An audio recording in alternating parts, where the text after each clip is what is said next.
Olá! Hoje vamos fazer a lição 163. Não há morte. O Filho de Deus é livre. Morte é um pensamento que toma muitas formas, frequentemente não reconhecidas.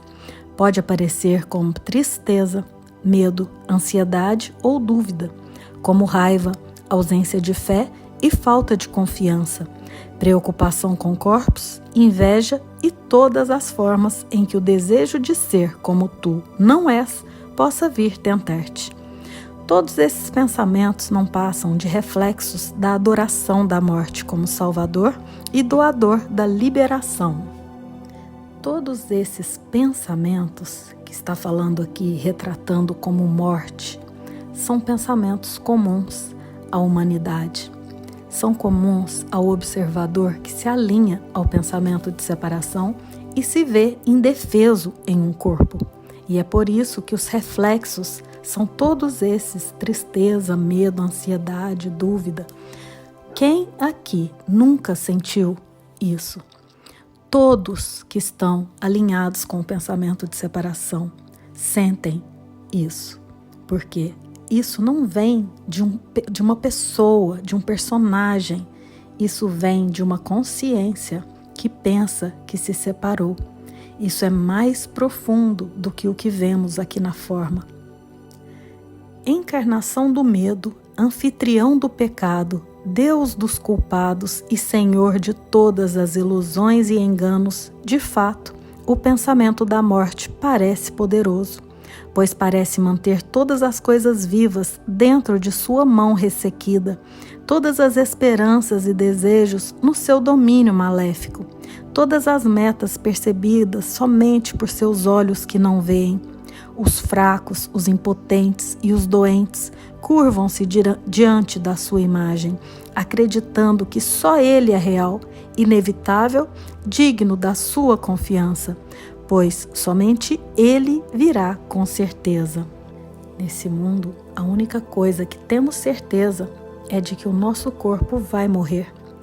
Então, enquanto acreditamos que somos esse corpo, vivemos com todos esses pensamentos de morte.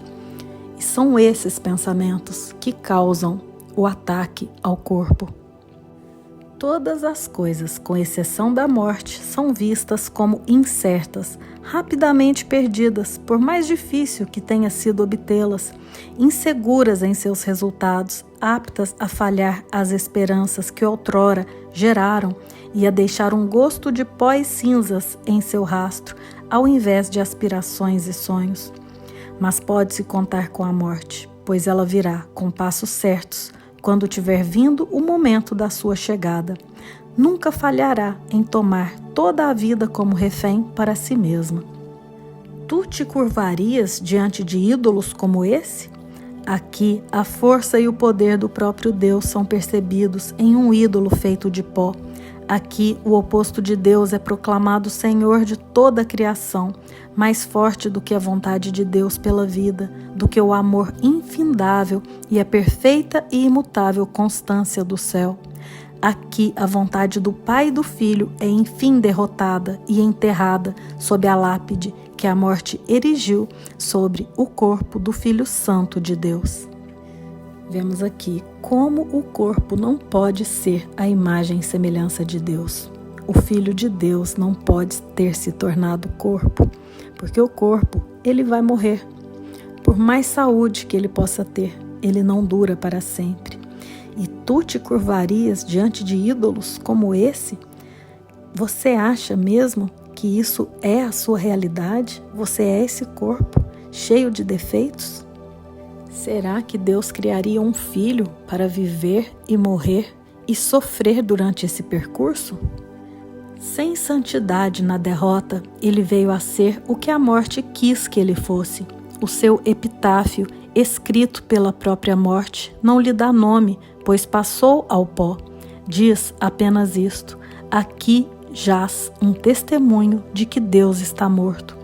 E ela escreve isso muitas e muitas vezes, e durante todo o tempo os seus adoradores concordam, e ajoelhando-se, com as cabeças voltadas para o chão, sussurram medrosamente que é assim. É impossível adorar a morte sob qualquer forma e ainda escolher algumas que não apreciarias e ainda querer evitar, embora acredites nas demais. Pois a morte é total. Ou todas as coisas morrem, ou elas vivem e não podem morrer. Nenhuma transigência é possível, pois aqui mais uma vez vemos uma posição óbvia que temos que aceitar se quisermos ser sãos. O que contradiz inteiramente um pensamento não pode ser verdadeiro, a menos que se prove que seu oposto é falso. Nós fomos condicionados a pensar que nascemos como um corpo e vamos morrer como um corpo. E durante essa vida, o que chamamos de nossa vida, vamos buscando Deus aqui dentro, para que, quem sabe, um dia, depois que eu morrer, Ele venha me salvar. Então adoramos um Deus de barganha, ou seja, vamos buscando esse Deus para obtermos algo depois da nossa morte. Ou somos corpos, ou somos espíritos. Não há como fazer transigências. Ou servimos a separação, ou vemos que nunca nos separamos. Não tem como viver com o pé em duas canoas. A ideia da morte de Deus é tão absurda que mesmo os insanos têm dificuldade de acreditar nela, pois implica que Deus outrora vivia e, de alguma forma, pereceu, morto aparentemente por aqueles que não queriam que ele sobrevivesse. Sua vontade mais forte conseguiu vencer a vontade de Deus e assim a vida eterna deu lugar à morte. E com o Pai morreu também o Filho. Os adoradores da morte podem ter medo, e no entanto, podem pensamentos como esses ser amedrontadores? Se eles vissem que o que acreditam é apenas isso, seriam instantaneamente liberados.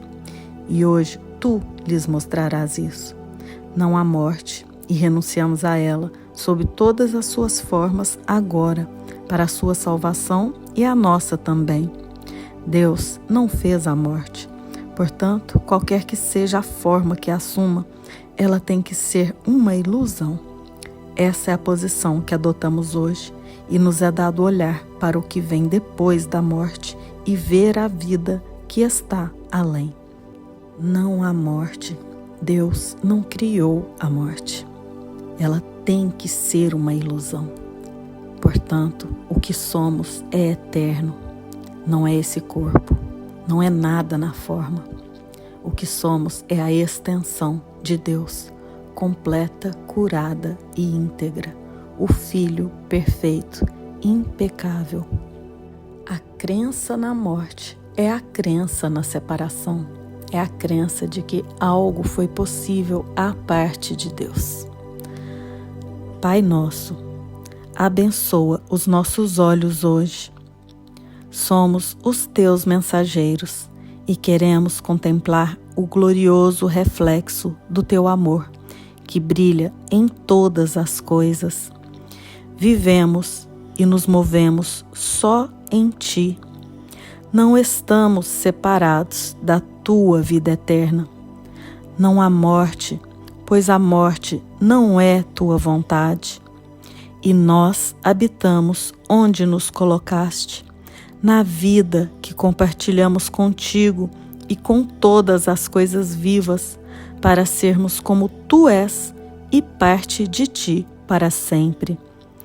Aceitamos os teus pensamentos como nossos, e a nossa vontade é una com a tua, eternamente.